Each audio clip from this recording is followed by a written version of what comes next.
Hello and welcome to this channel जहाँ पर आप स्टडी कर रहे हैं क्लास 11 के मैथ्स की।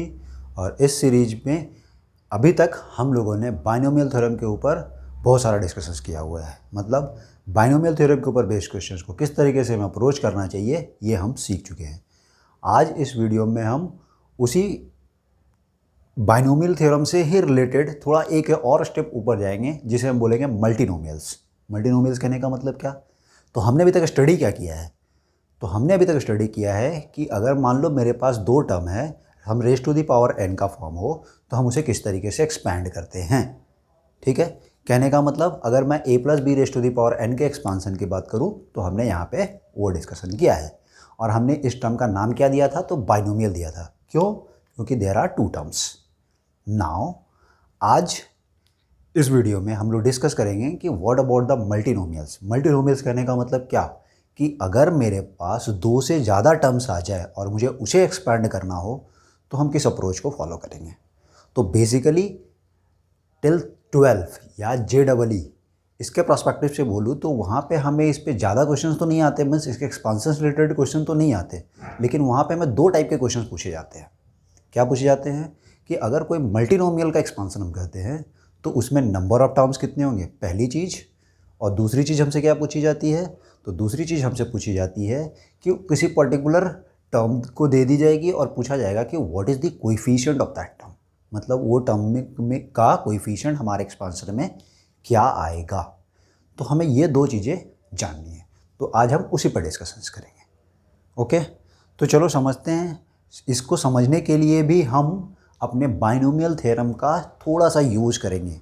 ठीक है, क्योंकि वो हमारे कंसेप्ट्स को ज़्यादा आसानी से, मल्टीनोमियल्स के कंसेप्ट्स को समझने के लिए बाइनोमियल हमें बहुत हेल्प करेगा।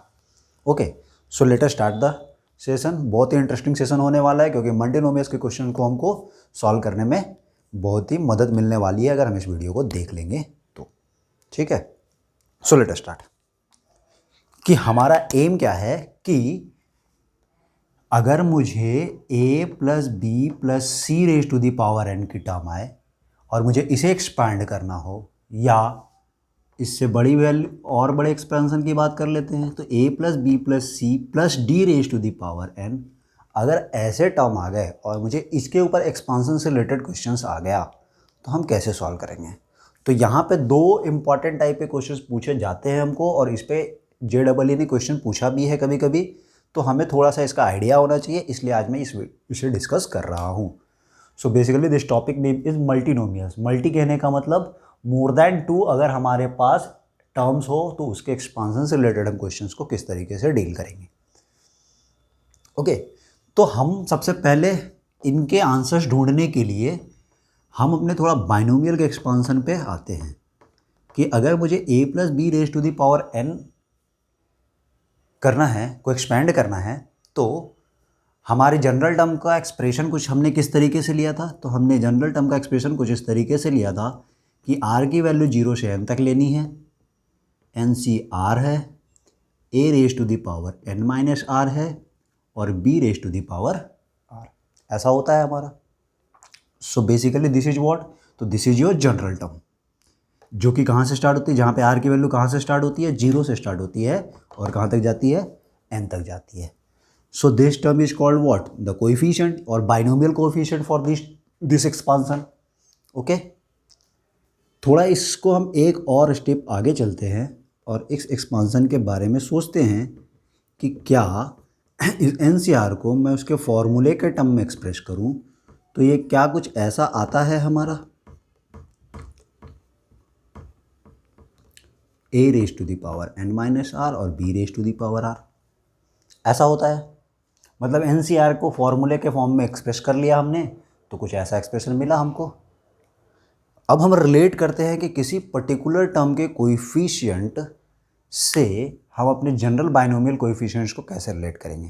पहला सवाल हमको ये ढूंढना है और दूसरा हमें आंसर ये ढूंढना है कि इसके जो नंबर ऑफ टर्म्स, हमने क्या देखा था कि अगर a plus b raise to the power n होगा तो नंबर ऑफ टर्म्स जो हमारी आएगी वो कितनी आएगी, तो n प्लस 1, एक ज़्यादा वैल्यू आती है हमेशा, मोर देन 1।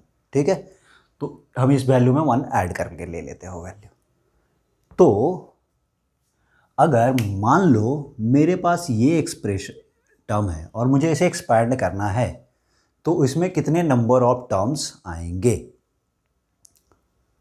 तो उसके लिए हम तो ये कर सकते हैं कि हम इसे दो टर्म्स में कंसिडर कर ले। कैसे कंसिडर कर ले कि सपोज अगर मुझे बोला गया कि a plus B plus c raise to the power n है, तो हम इसे ऐसा भी कंसिडर कर सकते हैं कि a plus B plus c and whole raise to the power n, ऐसा लगा दो। मतलब इसको मैं एक सिंगल टर्म कंसिडर कर लूँगा, इसको मैं एक दूसरी टर्म कंसिडर कर लूँगा और एक्सपांसन लगा के इसे एक्सपांड कर दूंगा, ठीक है।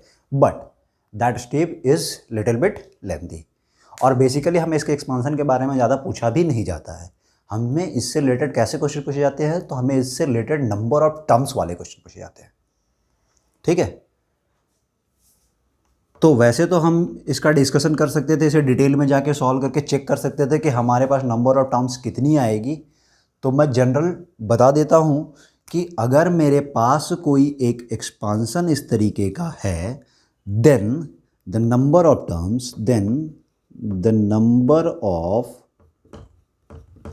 Terms in that case comes out to be n plus r minus 1 c r minus 1। यहाँ से हमें ये वैल्यू मिलती है। What is n here and what is r here? तो where n is the degree of that expansion and r is the number of terms in that expansion। मतलब कितने terms वाले को मुझे एक्सपैंड करना है वो मेरी r होगी और उसकी डिग्री क्या है वो मेरी n होगी। कहने का मतलब अगर मैं इस एक्सपेंशन की बात करूँ तो यहाँ पे मेरे पास कितने टर्म्स हैं, 1 2 3। इसका मतलब मेरे r की वैल्यू यहाँ पे क्या आएगी, 3 आएगी। So what is the number of terms in this expansion. तो अगर ये मैं लिखना चाहूँ तो that comes out to be n plus 3 minus 1 c 3 minus 1 which comes out to be n plus 2 c 2 होगा, ठीक है। इसका यूज कैसे करें हम, तो इसका प्रूफ देखते हैं कि क्या ये जो फॉर्मूला मैं लिख रहा हूँ किसी मल्टीनोमियल के एक्सपांसन के नंबर ऑफ टर्म्स की, तो ये फॉर्मूला मेरे यहाँ वेरीफाइड है या नहीं है। तो इसे एक एग्जांपल के थ्रू समझते हैं और वो एग्जांपल ये है कि सपोज मैंने बोला ये बताओ a plus B plus c का होल स्क्वायर करेंगे तो इसमें कितने टर्म्स आएंगे। तो हमको सभी को ये बात पता है कि a plus B plus c का स्क्वायर तो हमको सबको पता है, that comes out to be a square plus b square plus 2ab plus 2bc, sorry a square plus b square plus c square plus 2ab plus 2bc plus 2ca होता है, ठीक है। तो उसमें कितने टर्म्स दिख रहे हैं हमें, 6 टर्म्स दिख रहे हैं। कहने का मतलब number of terms in this expansion is 6। अगर मैं उस कंसेप्ट को अपने इस फॉर्मूले के अकॉर्डिंगली निकालना चाहूँ उस नंबर ऑफ टर्म्स को, तो क्या मैं यहाँ अपने इस केस में रख के चेक कर सकता हूँ। तो चलो चेक करते हैं। तो क्या n की वैल्यू मेरे इस केस में 2 है, सो मेरे नंबर ऑफ टर्म्स की वैल्यू कितनी आनी चाहिए, यहाँ पे 4c2 आनी चाहिए। हमने अभी देखा है, हमको स्टैंडर्ड फार्मूला पता है a plus B plus c के होल स्क्वायर का, और वहाँ से हम जानते हैं कि मेरा नंबर ऑफ टर्म्स जो है वो कितना आएगा, तो 6 आएगा। Factorial 4 upon factorial 2 upon factorial 2 होगा हमारा। ये 4c2 का फॉर्मूला है, लगाया हमने यहाँ से। जब हम इसे अप्लाई करते हैं तो क्या देखते हैं, ये 4 इंटू 3 अपॉन 2 फैक्टोरियल, सो 4 3 जा 12 बाई 2 दैट मीन्स 6। सो इस फॉर्मूले से और इन जनरल इस फॉर्मूले से मुझे इस एक्सपांसन में नंबर ऑफ टर्म्स जो आने वाले हैं उसकी वैल्यू मिल गई है। So this formula is working. एक और क्रॉस चेक करते हैं। किस पे क्रॉस चेक करते हैं, तो इस पे क्रॉस चेक करते हैं कि अगर मान लो a plus b raise to the power n में लगाते हैं तो क्या वैल्यू मेरे n प्लस 1 आती है। Let us check again. तो इसको चेक करने के लिए मैं बोलता हूँ कि a plus b raise to the power n के केस में मुझे नंबर ऑफ टर्म्स कैलकुलेट करना है, ठीक है। So in this case number of terms का फॉर्मूला मेरा क्या हो जाएगा, तो r की वैल्यू 2 होगी। यहाँ पे पुटअप करूँगा तो n प्लस 2 माइनस 1 इसका मतलब n प्लस 1 होगा ये, और 2 माइनस 1 इसका मतलब n प्लस 1 c1 होना चाहिए। और हमने बहुत ही बार ये बात डिस्कस की कि n c1 की वैल्यू n होती है, तो n प्लस 1 c1 की वैल्यू भी कितनी होगी, तो n प्लस 1 c1 की वैल्यू भी n प्लस 1 ही होगी। तो क्या दिख रहा है हमको कि a plus b raise to the power n में नंबर ऑफ टर्म्स कितने आ रहे हैं मेरे, n प्लस 1 आ रहे हैं, विच इज़ वर्किंग, जो पहले भी हम डिस्कस कर चुके हैं। So this formula gives you number of terms in the expansion of A plus B plus C plus D plus E, जितने भी टर्म्स ले लो, raise to the power n का is equal to n plus R minus one C R minus one होता है, where r is the number of terms and n is the degree of that expansion. ठीक है, तो एक important concept ये है हमारे लिए मल्टीनोमियल का। तो मल्टीनोमियल के एक्सपांसन में अगर मुझसे पूछ दिया गया कि what is the number of terms in that expansion, तो हम कैलकुलेट कर सकते हैं इस फॉर्मूले को यूज करके। ओके, दूसरी चीज़ क्या पूछी जा सकती है? तो दूसरी चीज़ हमसे ये पूछी जा सकती है कि सपोज हमसे ये पूछ दिया गया कि बताओ जब मैं इसे एक्सपांड करूँगा तो what is the coefficient of, कोई भी डिग्री ले लिया, a raise to the power x, b raise to the power y,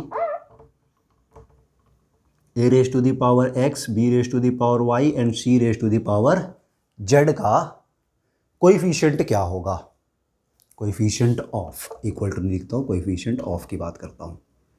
ठीक है, तो ये हम कैसे कैलकुलेट करेंगे? एक वेरी इंपॉर्टेंट बात, अगर हम a plus b raise to the power n के एक्सपांसन को देखें तो यहाँ पे हम क्या देखते हैं कि जो दो टर्म्स है हमारी, ये दो जो टर्म्स है, इनकी जो डिग्री होती है उनका एडिशन हमेशा क्या होता है? n होता है।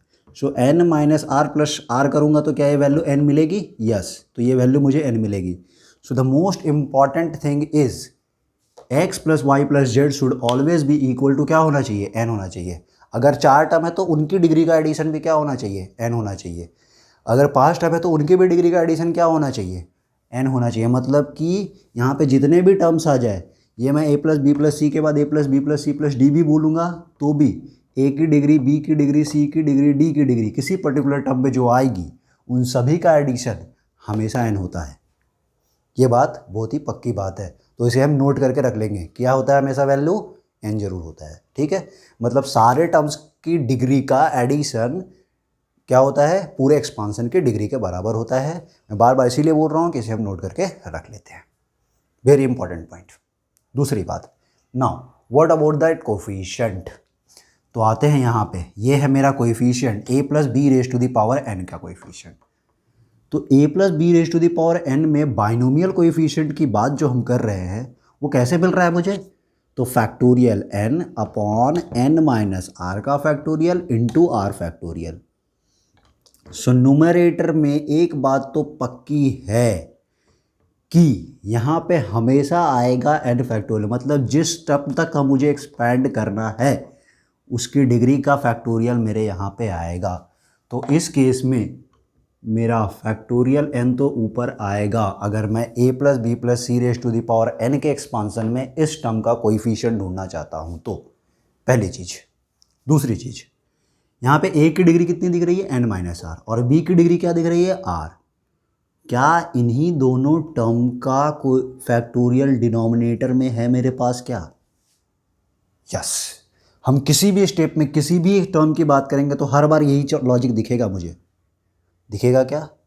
इससे क्या बात समझ में आती है हमको? तो इससे ये बात समझ में आती है हमको कि n माइनस आर का फैक्टोरियल और r का फैक्टोरियल, मतलब जो यहाँ पे a और b की पावर है वही हमारे फैक्टोरियल के फॉर्म में आकर यहाँ पे क्या हो जाती है? डिवाइड हो जाती है।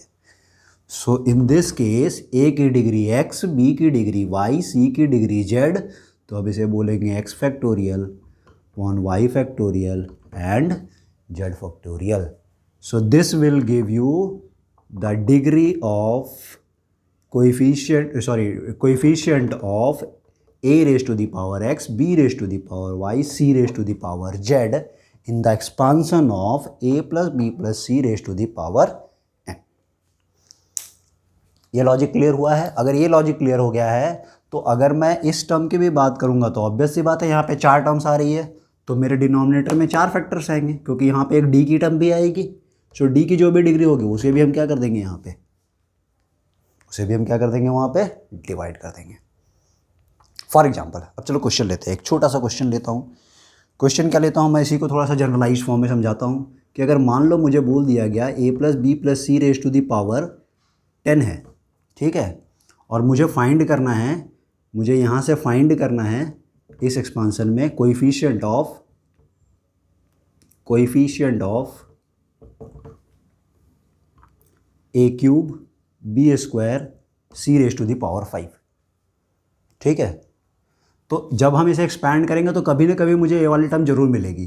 तो इसका जो कोएफिशिएंट होगा वो मैं कैसे लिखूंगा, तो उसका कोएफिशिएंट मैं लिखूंगा फैक्टोरियल n, मतलब 10 का factorial upon a raise to the power 3 है, इसका मतलब 3 का फैक्टोरियल आएगा, b raise to the power 2 है, इसका मतलब 2 का फैक्टोरियल आएगा, और c raise to the power 5 है, इसका मतलब 5 का फैक्टोरियल आएगा। तो ये जो भी वैल्यू होगी वही इसकी कोएफिशिएंट होगी, मतलब वही इसके साथ यहाँ पे वो जो फैक्टर है वो मल्टीप्लाइड फॉर्म में रहेगा। ठीक है, so this is your basic formula. So coefficient of this, तो ये कौन से एक्सपांसन की बात कर रहा हूँ, जब मैं 3 टर्म वाली एक्सपांसन रही। तो अगर 4 टर्म वाली एक्सपांसन रहेगी तो भी हमें क्या करना है, इसी लॉजिक को अप्लाई करना है। किसके लिए, अगर नंबर ऑफ टर्म्स फाइंड करना है तो ये वाला फॉर्मूला, और कोएफिशिएंट फाइंड करना है तो ये वाला फॉर्मूला। और इम्पॉर्टेंट क्या है बात हमारे लिए, तो इम्पॉर्टेंट यहाँ पे ये बात है कि हर एक टर्म की डिग्री, टोटल जितने भी टर्म्स हैं उन सभी की डिग्री का एडिशन हमेशा क्या होना चाहिए, तो n के बराबर आना चाहिए। तो यू कैन सी यहाँ पे मैं ले रहा हूँ A cube B square C raise to the power 5, 3 + 2 + 5 that is 10, और वो 10 के बराबर है। सिमिलरली अगर मैं एक दूसरा क्वेश्चन पूछ दूँ और वो बोल दूँ कि बताओ coefficient of a b square और c raise to the power 7, तो ये एग्जिस्ट होगा। लेकिन अगर इसी की जगह पे गलती से मैंने यहाँ पे 1 लिख दिया, या गलती से मैंने इसकी जगह पे सिर्फ 6 लिखा, तो 6 + 2 + 1 मतलब 9, ऐसा एग्जिस्ट ही नहीं करेगा। मतलब ऐसे टर्म मेरे पास आएंगे ही नहीं। क्या आने चाहिए, या तो यहाँ पे 7 होना ही होना चाहिए। क्यों, क्योंकि 1 + 2 + 7 दैट मीन्स 10 जो इस एक्सपांसन में आएगा। और इसके कोएफिशिएंट की बात मैं करूँगा तो मैं उसे फिर से डायरेक्टली क्या ले सकता हूँ, 10 फैक्टोरियल, ए की पावर 1 है तो इसे मैं 1 फैक्टोरियल, बी की पावर 2 है तो 2 फैक्टोरियल, सी की पावर 7 है तो 7 factorial. So that is the coefficient of this term in the expansion of this. ठीक है, अगर मैं पूछूँ what is the number of terms in this expansion, तो ये वाला फॉर्मूला लग जाएगा। मतलब n की वैल्यू 10, c की वैल्यू 3, सो 10 + 3 इज़ 13 - 1 12, यहाँ पे 3 रखूँगा तो कितना आएगा ये 3 - 1 दैट मीन्स 2, सो 12 C2।